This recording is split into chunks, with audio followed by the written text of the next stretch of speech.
मक्खन होता है, उसको हीट करते हो तो क्या होता है, मेल्ट होता है।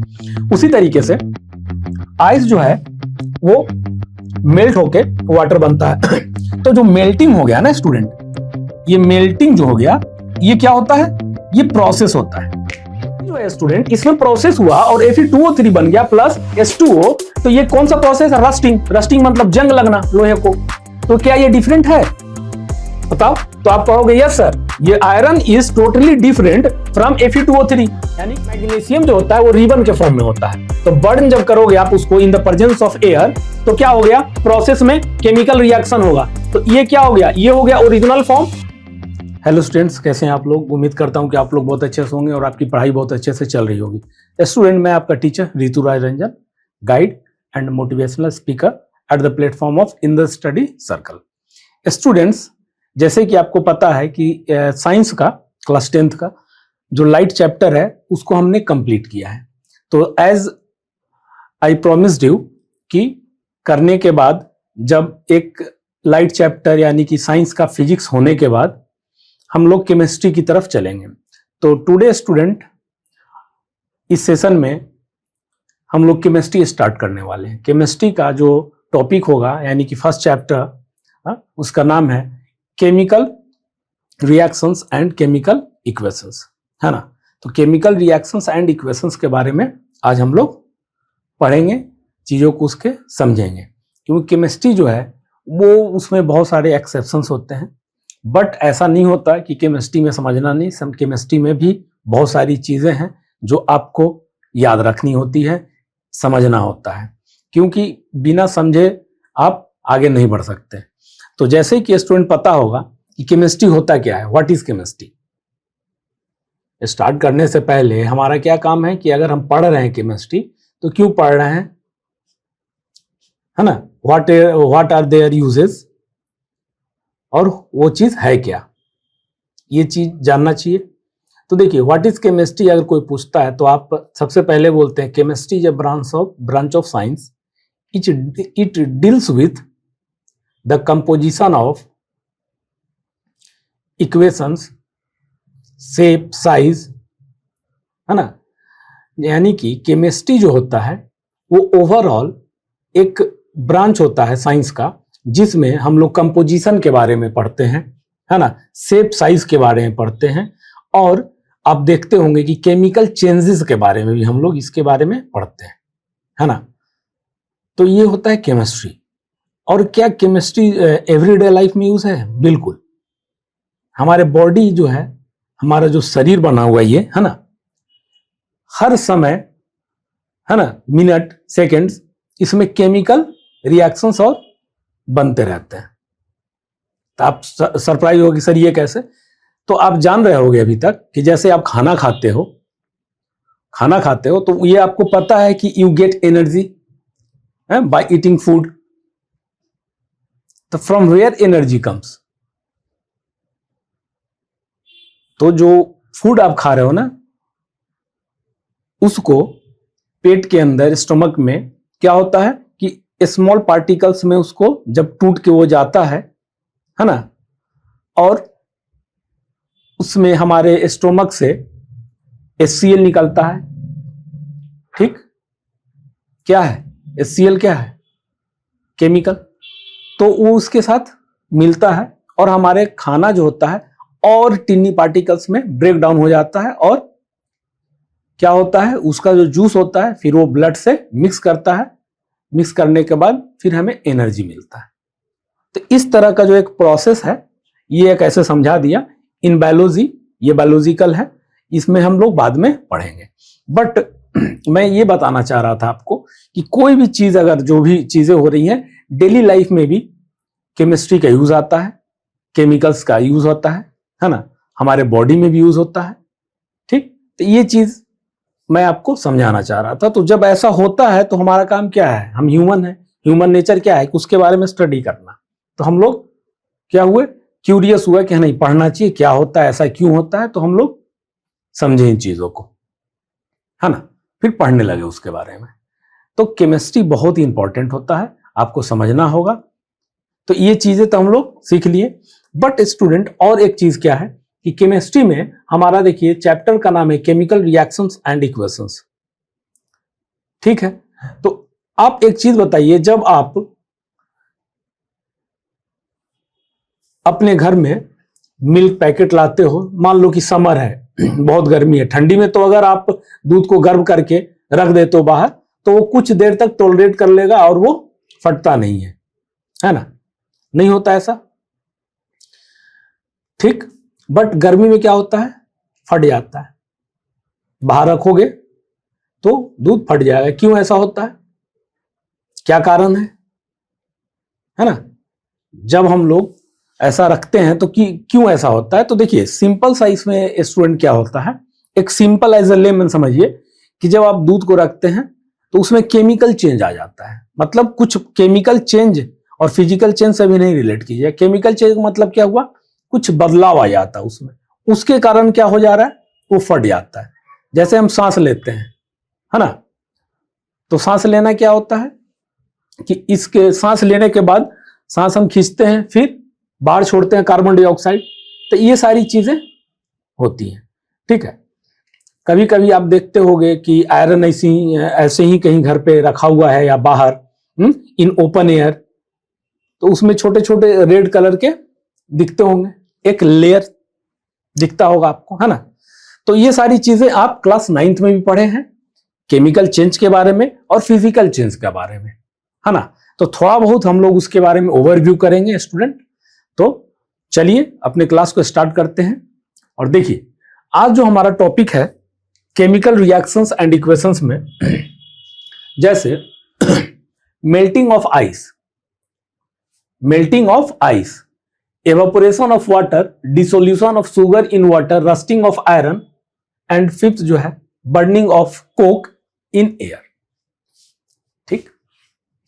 तो ये मैं लिखा हूं तो आपको पढ़ के क्या समझ में आ रहा है, मेल्टिंग ऑफ आइस, सर ये ठीक है, मेल्टिंग ऑफ आइस होता है, एवापोरेशन ऑफ वाटर वो भी होता है, dissolution of sugar in water, ठीक है सर, शरबत बनता है, ठीक है ना, रस्टिंग ऑफ आयरन, आयरन में जंग लगता है, ये भी ठीक है सर। अब लिखे हैं तो कुछ तो कारण होगा, बर्निंग ऑफ कोक, है ना, कोक को जब जलाया जाता है इन द कोल को जो है ना, जब जलाया जाता है इन द एब्सेंस ऑफ एयर, तो वो क्या बनता है, कोक, उसी को हम कोक बोलते हैं। Burning of coal in the absence of air is called coke, ठीक। तो देखिए स्टूडेंट, अब हम लोग क्या करेंगे, इसको एक्सप्लेन करते हैं, समझते हैं। मेल्टिंग ऑफ आइस, आइस जो है वो मेल्ट कर रहा है, ठीक। तो कोई भी चीज मेल्ट कैसे करता है, तो आप बोलोगे सर सिंपल है, ये बच्चे जैसा सवाल है, हीट हम लोग देंगे, बिल्कुल। जब आप हीट देते हो तो वो क्या करने लगता है, मेल्ट करने लगता है। मक्खन होता है, उसको हीट करते हो तो क्या होता है, मेल्ट होता है।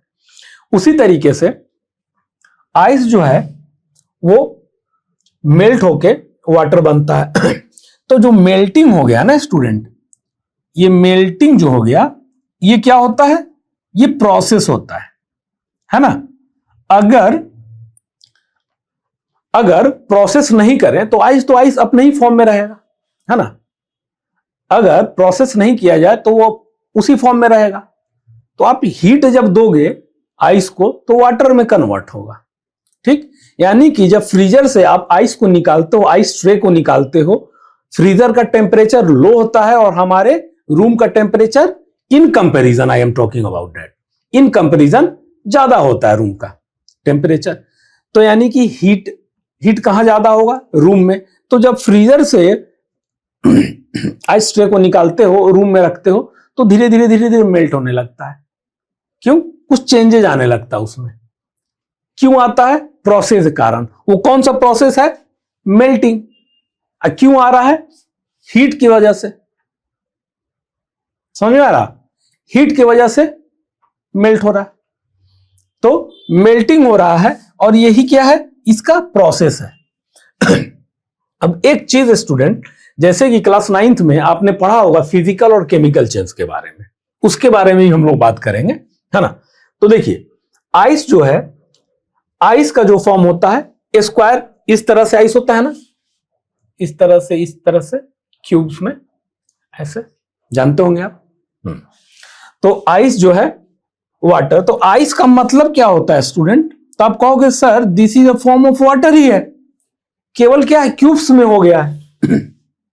अगर मैं गिलास में पानी रख के रख देता हूं फ्रीजर में, तो क्या क्यूब्स में आएगा? तो नहीं, फिर उसका आकार ले लेगा। This is a property of water, है ना।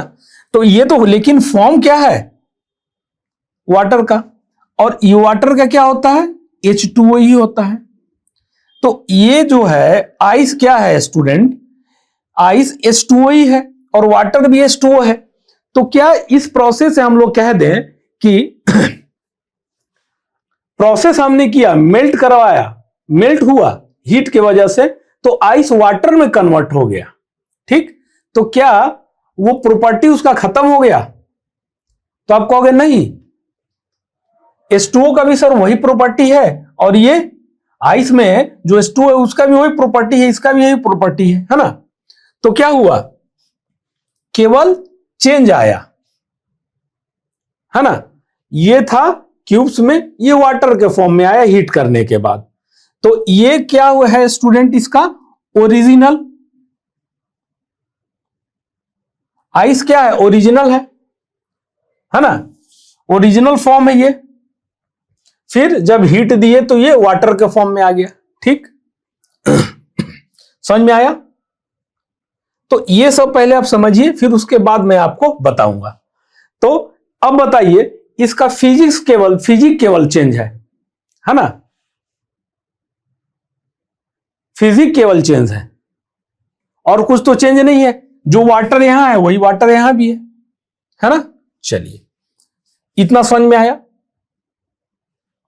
अब बात करते हैं हम लोग वाटर से वाटर वेपर। वाटर से वाटर वेपर, वाटर क्या है? इसका ओरिजिनल फॉर्म है। वाटर मतलब क्या हुआ स्टूडेंट? H2O, है ना। और ये वाटर वेपर क्या होता है? वो भी तो H2O होता है, बस यही है कि वाटर वेपर ड्रॉपलेट्स में होता है ना। चलिए, तो जब वाटर को अब क्या करते हो कि वाटर वेपर हो जाता है? कौन सा? तो आप कहोगे सर प्रोसेस करते हैं। तो कौन सा प्रोसेस, क्या करते हो? तो आप कहोगे सर वाटर को जब हम हीट देते हैं, गर्म करते हैं, गर्म करते हैं तो वाटर वेपर में कन्वर्ट होता है, यानी कि एवापोरेशन। इसको हम क्या बोलते हैं प्रोसेस को? Evaporation. Are you getting my point?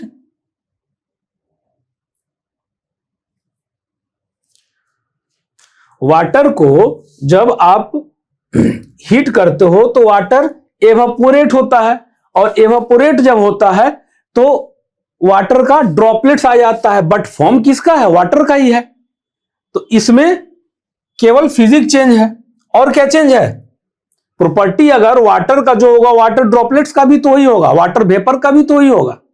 Are you getting my points? ठीक। तो ये इसका ओरिजिनल फॉर्म है। चलिए, अब देखिए थर्ड में क्या है? Dissolution of sugar and water, यानी कि घोलना, ठीक है। तो शुगर को जब आप वाटर से घोलते हो, और कौन सा प्रोसेस होता है?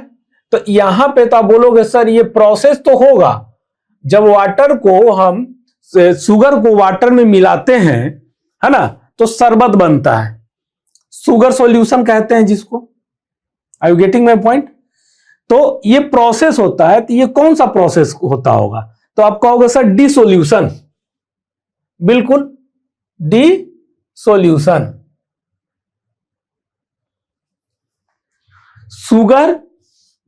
शुगर वाटर में मिलाते हो, वो प्रोसेस से शुगर सॉल्यूशन बनता है। इसको कौन सा प्रोसेस बोलते हैं? डिसोल्यूशन। समझ में आ रहा है? चलिए, अब यहां पे देखिए, रस्टिंग ऑफ आयरन की बात हम कर रहे हैं। रस्टिंग मतलब होता है जंग लगना। आप कहीं घर पे ऐसे ही फेंके हुए कभी देखते होगे लोहा का पार्टिकल्स या कुछ भी, है ना, नाइफ हो गया, छुरी हो गया, अगर लोहे का है तो फेंका रहता है। कुछ समय बाद इन ओपन एयर तो आप देखते हो उसमें एक लेयर चढ़ा जाता है रेड कलर का। What is that? क्या होता है? वही होता है रस्ट, जंग लगना। कहते हैं ना कि लोहे को जंग लग गया। कभी कभी आप देखते होगे नट वाल्टू खुलता नहीं है गाड़ी का, कभी खोलोगे नहीं खुले, क्यों? लाल लाल दिखता होगा। तो क्या होता है? लाल लाल जो दिखता है वो क्या होता है? जंग लगा उसमें, उसका वो पहला लेयर होता है। इसलिए उसमें क्या बोला जाता है कि अगर नट वाल्टू को आपको खोलना है और रस्ट लग गया उसको, उसमें कोई भी लुब्रिकेंट डालो आप, तो आप क्या करते हो? तेल 2 बूंद डाल देते हो, तो फिर इजिली खुलता है वो। बट रस्टिंग ठीक होता है क्या? नहीं होता है ठीक। तो देखिए यहां पे Fe आयरन को ओपन एयर में रखते हैं, प्रोसेस होता है, तो वो क्या बनता है? Ferrous oxide, Fe2O3। Ferrous oxide जो है वही इसको रेड कलर देता है, प्लस वाटर, है ना। तो ये प्रोसेस होता है। ये कौन सा प्रोसेस होगा? रस्टिंग। इस देखिए आयरन जो है वो आयरन ऑक्साइड में, आयरन जो है Fe जो है, आयरन कैसे डिनोट करते? Fe, फेरस होता है ना, फेरस से Fe लिया गया है। ये सब तो पता होगा आपको, आयरन का फेरस होता है, तो Fe लिए हैं, है ना। तो Fe जो है ओपन एयर में कंप्लीट जब रहता है तो फेरस ऑक्साइड बन जाता है, एक रेड कलर का लेयर आ जाता है आयरन पे, दिस इज कॉल्ड रस्ट। और जब आयरन जो है ओपन एयर में रखने के बाद Fe2O3 बन जाता है, तो प्रोसेस के थ्रू बनता होगा। वो कौन सा प्रोसेस है? तो आप बोलोगे sir this process is known as rusting. ठीक रस्टिंग, है ना। ठीक है। अब देखिए कार्बन प्लस, यानी कि कार्बन को यहां पे देखिए burning of coke in air. पहले कोक क्या होता है? It is a form of coal. जब कोल को in the absence of air you burn, then it becomes coke. And here burning of coke in air means in presence of air. तो C लेते हैं, C+O2 क्या बनाता है student? तो आप बोलोगे सर कार्बन डाइऑक्साइड। तो क्या कार्बन और ऑक्सीजन से अलग प्रॉपर्टी रखता है क्या कार्बन डाइऑक्साइड? ऑक्सीजन तो आप इनहेल करते हो ना, क्या कार्बन डाइऑक्साइड कर सकते हो? तो आप बोलोगे नहीं सर, कार्बन डाइऑक्साइड तो हम एक्सहेल करते हैं। तो ये ऑक्सीजन और ये कार्बन डाइऑक्साइड ये सेम प्रोसेस है क्या? तो आप कहोगे सेम प्रॉपर्टी रखता है क्या? तो आप कहोगे बिल्कुल नहीं सर, डिफरेंट प्रॉपर्टी रखता है ना। उसी तरीके से आयरन जो है Fe2O3 से डिफरेंट प्रॉपर्टी रखता है। Iron is not a Fe2O3। समझ में आया? सेम नहीं होता, ये एक नया सबस्टेंस बन गया। ठीक है। अगर यहां पे देखा जाए, समझाऊंगा मैं उसको, पहले आप ये लिख लो। तो C+O2 जो बना, ये प्रोसेस हुआ, तो ये कौन सा प्रोसेस होगा? तो आप कहोगे sir burning, burning in the presence of air. लिखूं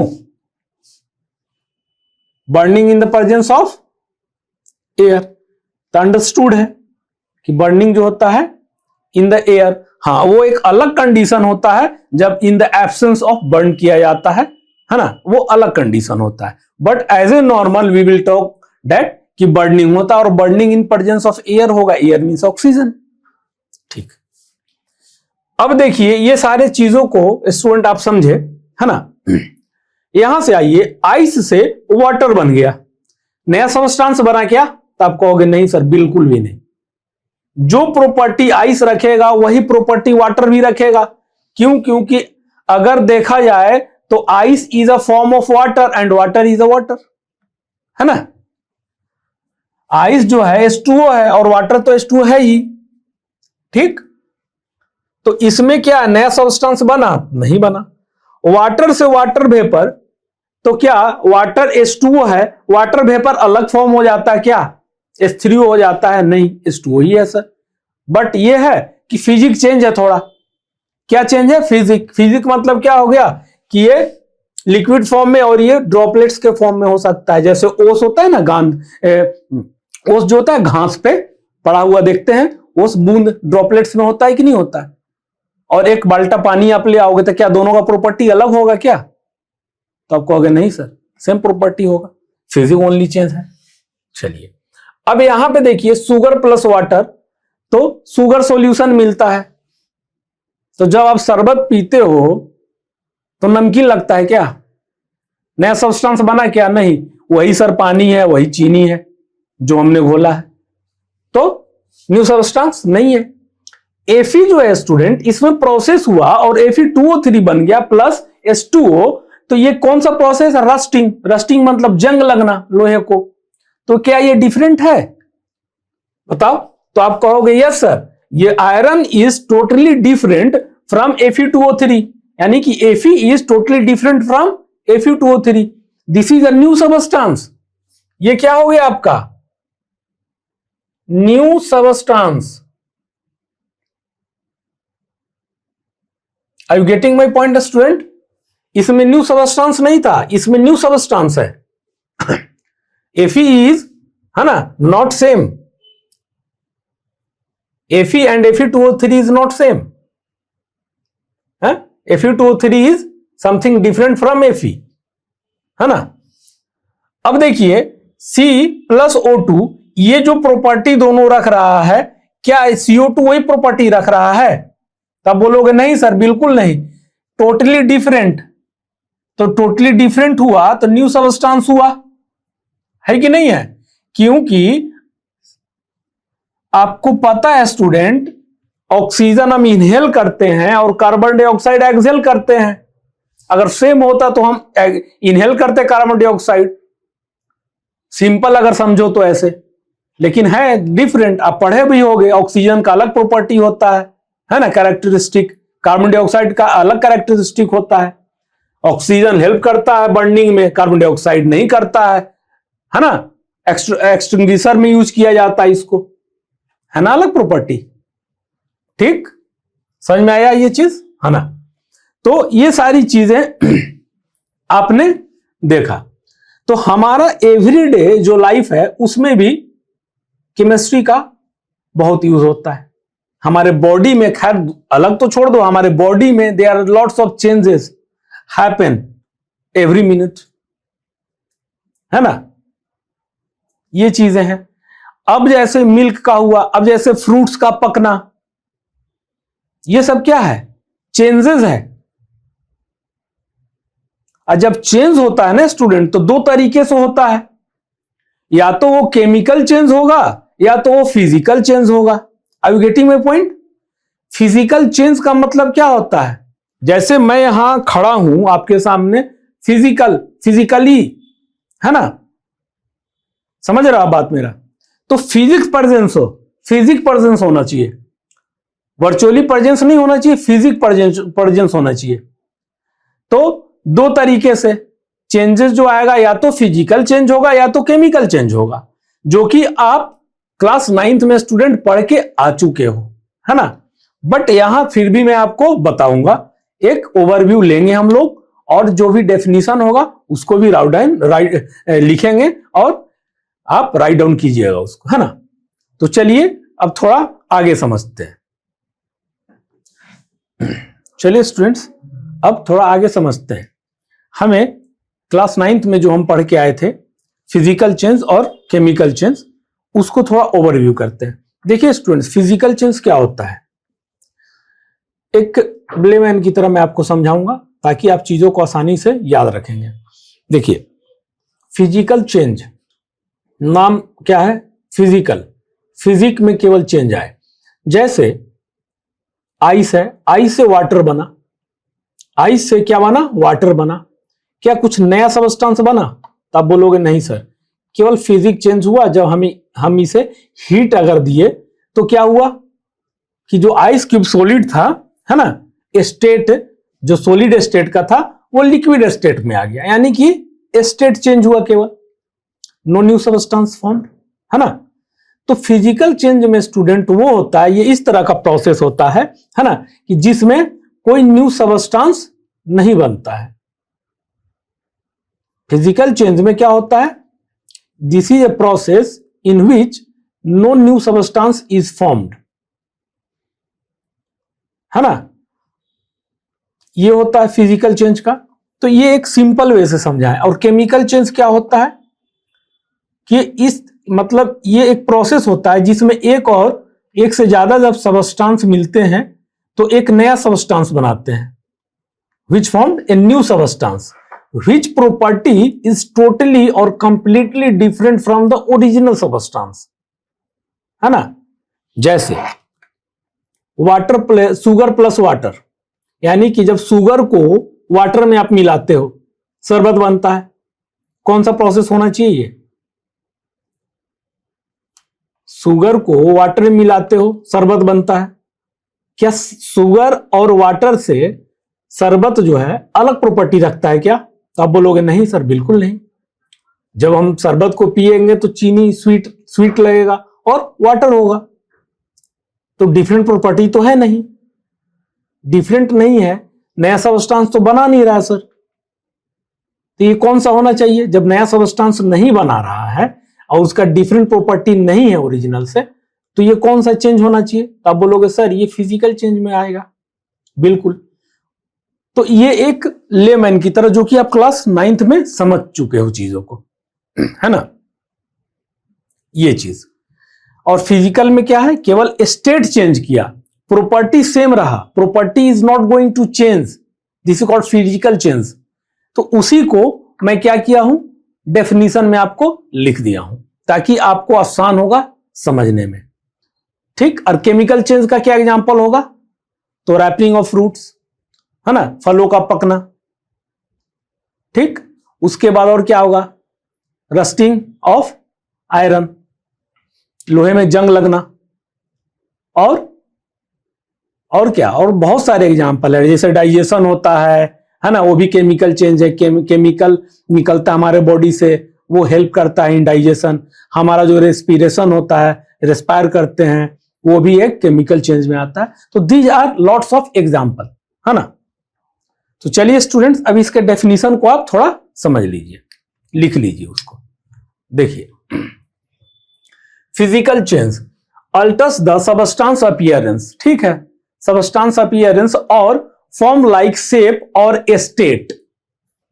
या तो उसका शेप बदल दे, जैसे आइस क्यूब में है, टुकड़े टुकड़े में है ना, हीट करोगे तो वाटर फॉर्म में आ जाएगा, वो सॉलिड फॉर्म था, ये लिक्विड स्टेट में आ गया। Are you getting my point?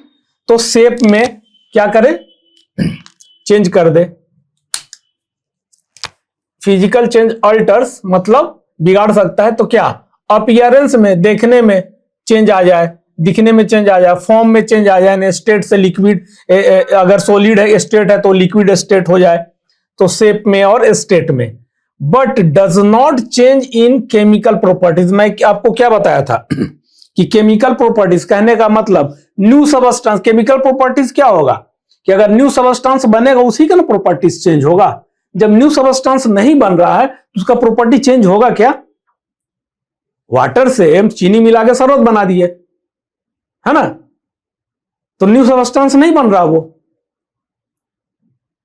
है ना, तो वो क्या हो गया? फिजिकल चेंज में।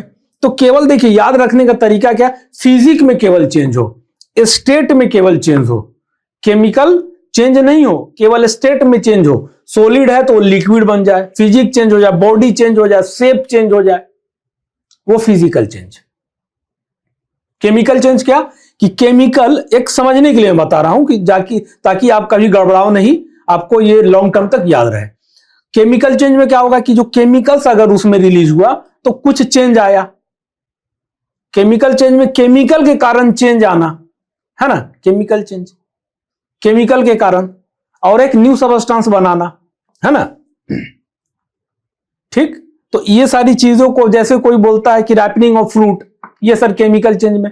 देखिए, कच्चा आम है ना, कच्चा आम है, तो कच्चा आम जब पक जाता है उसमें केमिकल चेंज होता है, कलर बदल गया उसका, है ना, कलर चेंज हो गया। तो बहुत सारी चीजें हैं, ये सब चीज अभी आपको आगे में और पढ़ना होगा, है ना। तो ये सारी चीजें आपको याद रखने के लिए मैं बता रहा हूं कैसे आप याद रख सकते हो। जैसे मिल्क से दही का जमना, दूध से दही का जमना, तो क्या हो गया, कौन सा चेंज आ गया, तो उसमें केमिकल रिलीज हुआ होगा, केमिकल चेंज। तो ये ऐसे आप एक रिलेट कर सकते हो ताकि आप भूलोगे नहीं, है ना। तो इसको पढ़ लिए। अब देखिए यहां पे क्या बताया था, नो न्यू सबस्टांस फॉर्म्ड। जब न्यू सबस्टांस फॉर्म्ड नहीं होगा स्टूडेंट, तो क्या प्रॉपर्टीज अलग हो पाएगा क्या वाटर का और वेपर का। बॉयल करोगे, वाटर से वेपर बन जाएगा, है ना, एवोपोरेट होगा, ठीक। तो नया सबस्टांस तो नहीं बना। तो जब नया सबस्टांस बना ही नहीं, तो उसका क्या प्रॉपर्टीज चेंज होगा, नहीं होगा। तो इसलिए यहां लिखा हुआ है कि नो न्यू सबस्टांस फॉर्म्ड, ठीक। और जब न्यू सबस्टांस नहीं बनेगा तो केमिकल प्रॉपर्टी इट्स, देखिए, but does not change chemical properties, तो केमिकल प्रॉपर्टी चेंज होगा ही नहीं। यही चीज मैं आपको बताया अभी, ठीक। मेल्टिंग ऑफ आइस, आइस का पिघलना, आइस क्यूब में सॉलिड स्टेट में घुल करके क्या कहते हैं, मेल्ट होकर के वो लिक्विड फॉर्म में आ जाएगा, है ना, ठीक है। तो melting of ice, evaporation of water, ठीक है, वाटर ड्रॉपलेट्स में चेंज हो जाएगा, प्रॉपर्टी चेंज नहीं होने वाला क्योंकि नया सब्सटेंस बन ही नहीं रहा। Dissolution of sugar in water, है, शुगर का पानी में घुलना, नया सब्सटेंस बन ही नहीं रहा, तो केमिकल चेंज होगा क्या, नहीं होगा। केमिकल प्रॉपर्टीज रखेगा क्या, नहीं रखेगा, because it is not forming a new substance. ये अब देखिए केमिकल चेंज का क्या है, chemical change is the process in which one or more substance are formed to new substance, ठीक है, बिल्कुल, एक से अधिक सब्सटेंस मिलकर के एक नया सब्सटेंस बना देता हो। और जब स्टूडेंट नया सब्सटेंस बनेगा तो उसका प्रॉपर्टीज भी तो चेंज होगा ना। अब देखिए डेफिनेशन यहां से क्लियर हो रहा है। उसमें क्या था, फिजिकल चेंज में नया सब्सटेंस बन ही नहीं रहा, तो जब नया सब्सटेंस बन नहीं रहा है तो केमिकल प्रॉपर्टी चेंज होगा क्या, नहीं होगा, ठीक। बट केमिकल चेंज में नया सब्सटेंस बन रहा है, तो भी सब बात है, जब नया सब्सटेंस बन रहा है तो यहां कोई कंफ्यूजन नहीं होना चाहिए आपको बोलने में कि जब नया सब्सटेंस बन रहा है तो उसका केमिकल प्रॉपर्टीज अलग होगा। आई यू गेटिंग माय पॉइंट, ये मैं बताना चाह रहा हूं, ये क्लियर हो गया, ठीक। तो यहां नया सब्सटेंस जब बन रहा है, तो जब नया सब्सटेंस बन रहा है स्टूडेंट, तो उसका केमिकल प्रॉपर्टी चेंज होगा, किससे, ओरिजिनल से, जो पहले का था। जैसे C+O2, CO2 बनाया, अभी बताया था ना, burning of coke in air, C+O2, CO2, तो CO2 का जो प्रॉपर्टीज होगा ना, जो CO2 है स्टूडेंट, CO2 का प्रॉपर्टीज ये डिफरेंट होगा C+O2 से, है ना, इससे और इससे डिफरेंट होगा। आपको समझाया भी था कैसे, are you getting my point, different होगा। वही लिखा है, new substance is formed which is completely different properties from the original substance. ये ओरिजिनल फॉर्म है ना, पहले हम लोग ऐसे ना लिखते हैं, देखिए ये नहीं, ऐसे ये बना, ये है इसका ओरिजिनल फॉर्म। तो ओरिजिनल फॉर्म से ये न्यू सबस्टेंस जो है, न्यू सबस्टेंस बना, तो इसका अलग केमिकल प्रॉपर्टीज होगा, ठीक है, chemical change. Rusting of iron बताया था कि Fe यानी कि iron is some totally different from iron oxide, है ना। मिल्क टू कर्ड अभी बताया, डाइजेशन ऑफ फूड, रेस्पिरेशन, ये सब बताया आपको। तो ये सारी चीजें आप पढ़ के भी आए, बट ये चीज मैं आपको समझा दिया ताकि आने वाले जो चीजें होगी उसको आप समझ पाओगे। थोड़ा सा और कुछ बचा है इसमें, इक्वेशन, केमिकल रिएक्शन, वो थोड़ा देख लेते हैं। चलिए स्टूडेंट्स अब आगे देखते हैं। देखिए आगे क्या है, chemical reaction takes place. Chemical reaction जो होता है वो कैसे टेक्स प्लेस, कैसे होता है, इसका मतलब क्या हुआ, या तो केमिकल रिएक्शन स्टूडेंट क्या होता होगा, या तो केमिकल रिएक्शन होने के बाद स्टेट चेंज कर जाता हो, या केमिकल रिएक्शन होने के बाद कलर चेंज कर जाता हो, या शेप साइज चेंज कर जाता हो, है ना, या टेम्परेचर चेंज कर जाता हो। तो ये सारी चीजें हैं, उसको हम लोग कुछ एक्टिविटीज से देखेंगे जो कि हमारे एनसीईआरटी में गिवन है। चलिए, या केमिकल रिएक्शन टेक्स प्लेस, है ना, किस तरीके से, change in state, change in colour और इवोल्यूशन। हाँ, गैस भी निकलता है, अगर बाई प्रोडक्ट के तौर पे देखा जाएगा तो बाई प्रोडक्ट में कभी कभी क्या होता है, वाटर रिलीज होता है या गैस रिलीज होता है, ठीक। चलिए, तो इसी प्रोसेस से केमिकल रिएक्शन होता है। तो देखिए जैसे burning of magnesium ribbon in air, यानी कि प्रेजेंस ऑफ एयर, है ना। तो बर्निंग ऑफ मैग्नीशियम Mg+O, है ना। तो ये केमिकल रिएक्शन होगा, तो MgO, मैग्नीशियम ऑक्साइड। क्या बनाएगा? Magnesium oxide. समझ में आ रहा है? Magnesium oxide.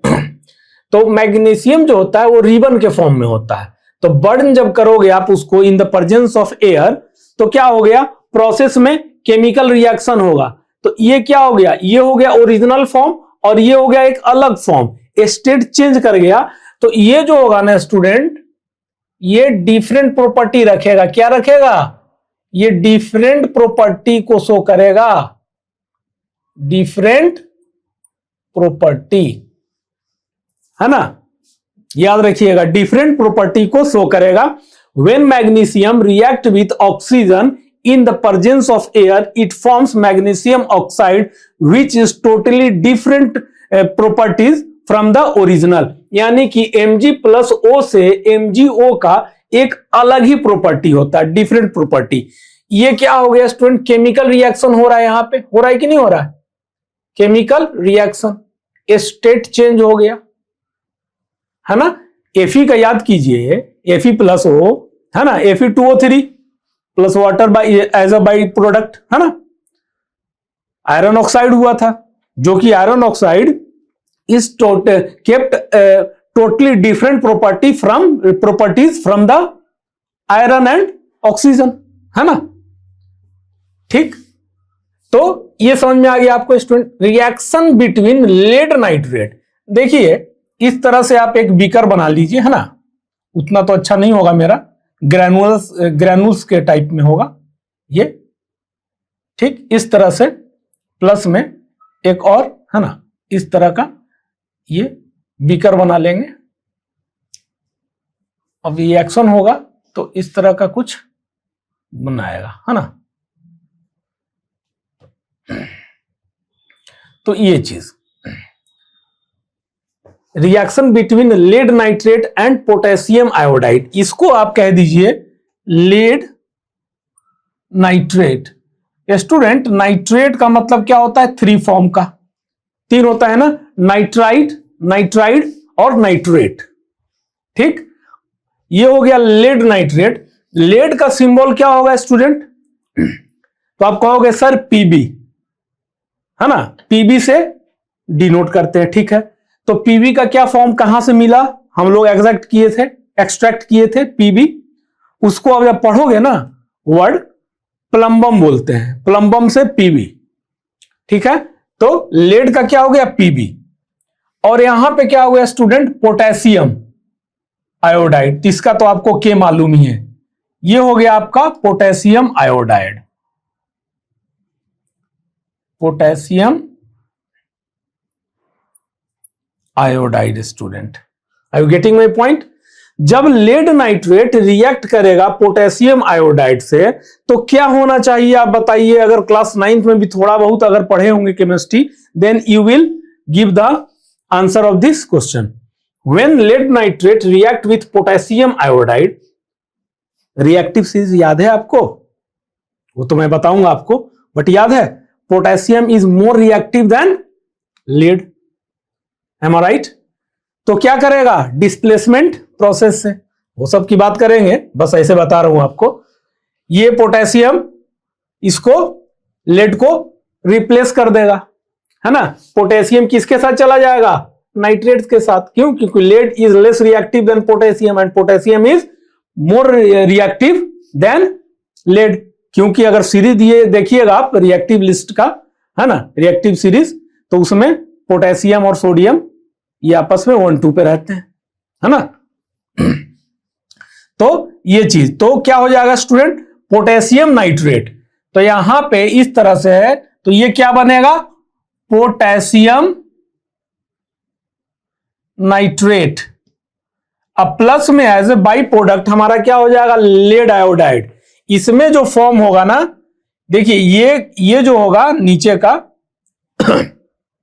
ये हो गया पोटेशियम नाइट्रेट, यहां जो बचेगा एज ए बाई प्रोडक्ट वो होगा आपका लेड आयोडाइड। ये कौन सा कलर होगा? ये होगा आपका येलो इन कलर। ठीक है स्टूडेंट, और ये कौन सा कलर होगा? ग्रीन कलर का। तो यहां से हम लोग देखें कि चेंज इन कलर, ये कौन सा रिएक्शन है? Chemical reaction. किस तरह का है कि चेंज जो हुआ उस तरह का कि उसके क्या कलर में बदलाव आ गया, केमिकल रिएक्शन। अभी केमिकल रिएक्शन हम देखे थे स्टेट चेंज का, अभी देख रहे हैं हम किसका? कलर चेंज का। हो गया, वो एक तरह से एक्टिविटीज में दिया हुआ है कि when lead nitrate react with potassium iodide, when chemical it goes undergoes with chemical reaction it forms potassium nitride because potassium is more reactive than lead. तो potassium will displace lead and becomes potassium nitrate which is green in color। और as a by product यानी कि, या इसको आप बोल दीजिए precipitate, इसको शॉर्ट फॉर्म में पीपीटी लिखते हैं हम लोग। प्रिसिपिटेट जो बचा हुआ हो गया वो लेड आयोडाइड हो गया जो कि येलो होता है कलर में। Are you getting my point student? ये हो गया हमारा 2। तीसरा देखिए, reaction between zinc and dilute sulphuric acid. Sulphuric acid क्या होता है? HCl जो हमारे बॉडी के अंदर होता है वो कौन सा होता है? Hydrochloric acid. सल्फ्यूरिक एसिड क्या होता है? तो आप बोलोगे सर H2SO4। Very good. तो जिंक डाइल्यूट और कंसंट्रेटेड का मतलब आप समझते हैं क्या स्टूडेंट? डाइल्यूट एंड कंसंट्रेटेड का मतलब H2SO4। बताइए। डाइल्यूट और कंसंट्रेटेड, डाइल्यूट का मतलब होता है कि if amount of water is added, dilute हो गया। अगर कंसंट्रेटेड लिखा हो कहीं कि CONC, मतलब कुछ नहीं मिक्स है उसमें, एकदम कंसंट्रेटेड वही चीज है। अगर कंसंट्रेटेड लेड है, नाइट्रेट है, तो कंसंट्रेटेड लेड नाइट्रेट है, nothing is mix in this. अगर कोई चीज मिलाएंगे, ऐड ऑन करेंगे, तो उसको हम डाइल्यूट बोल देंगे। डाइल्यूट का मतलब क्या माना जाता है कि एज वाटर को ऐड करना, है ना, मिक्सिंग। ठीक है, चलिए। तो जब जिंक डाइल्यूट, इसको DIL कर लीजिए, डाइल्यूट सल्फ्यूरिक एसिड के साथ रिएक्ट करेगा तो क्या बनाएगा? तो ZnSO4, है ना, ZnSO4 जिंक सल्फाइड जिसको बोलेंगे, है ना, zinc sulphide, zinc sulphide plus में स्टूडेंट H2 गैस रिलीज होगा। क्या होगा? H2 गैस रिलीज करेगा, एज ए पॉपिंग साउंड करेगा उसमें से जब गैस रिलीज होगा हाइड्रोजन का। ये प्रॉपर्टीज होता है पॉपिंग साउंड हाइड्रोजन गैस का, है ना। तो पॉप जैसा साउंड करके वो गैस रिलीज होगा, इवॉल्व होगा। तो यहां पे इवोल्यूशन ऑफ गैस का हमने केमिकल रिएक्शन देखा। ये कौन सा प्रोसेस में गया स्टूडेंट? सेम केमिकल रिएक्शन का, है ना। It goes under chemical reaction. When zinc react with H2SO4 sulfuric acid, कौन सा डाइल्यूट है ना, मिक्सिंग ऑफ वाटर।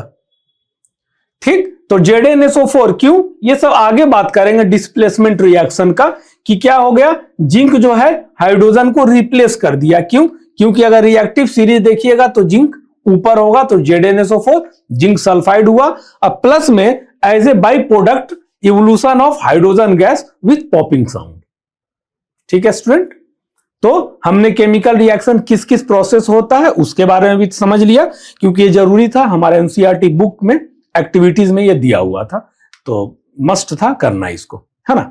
तो ठीक है स्टूडेंट्स, फोकस कीजिए पढ़ाई पे, टाइम बहुत कम है और हम लोग केमिस्ट्री स्टार्ट किए हैं, जुड़े रहिए। और जो भी नए बच्चे जुड़े हों, this my heartly request to you all कि शुरू से देखिए, then you will enjoy the lectures. और एक कंसेप्ट क्लियर करूंगा मैं आपका, कहीं कोई कंफ्यूजन नहीं होने दूंगा। ठीक है, दिस में promise to you all students. Okay, तो रिवीजन कीजिए एंड नोट जरूर बनाइए। ठीक है student, meet you soon in the next lecture. तब तक के लिए जय हिंद।